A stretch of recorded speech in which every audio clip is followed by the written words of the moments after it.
And ఇన్‌స్టిట్యూట్‌ల విషయానికి వస్తే కూడా ఈ కంపారిజన్ ఉందని మనం అనుకోవచ్చు సార్.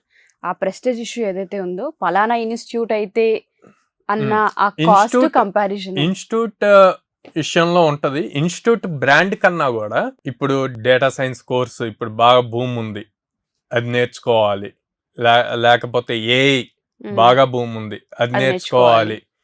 ఈ టైప్ లో ఆలోచిస్తారంట. రియాలిటీ ఫ్యాక్ట్స్ చెక్ చేయట్లేదు అంతే. ఇప్పుడు ఫర్ సపోజ్ ఒక ఫ్రెండ్ వెళ్ళి 1.5 lakh కట్టి అక్కడ జాయిన్ అయితే తిను కూడా నేను అక్కడికే వెళ్ళి జాయిన్ అవ్వాలి అంట. కానీ నీ పేరెంట్స్ అంత అమౌంట్ కట్టగలరా? మనం వద్దు అంటే ఎక్కడ తన కెరీర్ గ్రోత్ ఆగిపోద్దో, నిజంగానే కొంచెం మనం ఎఫర్ట్ పెట్టి ఆ అమౌంట్ పే చేస్తే వాడు లైఫ్ సెటిల్ అవుతుంది అని చెప్పి ఆలోచిస్తారు ప్రతి పేరెంట్. సో స్టూడెంట్స్ కూడా చేంజ్ అవ్వాలి, మైండ్ సెట్ అర్థం చేసుకోవాలి, మెంటర్ గైడెన్స్ కావాలి. ఆ రైట్ మెంటర్ ఎవరు ఉన్నారు అన్నది చూడండి. ఎంత కాస్ట్లీ ఇన్స్టిట్యూట్ లో జాయిన్ అయితే జాబ్ వస్తుంది అన్నది కాదు.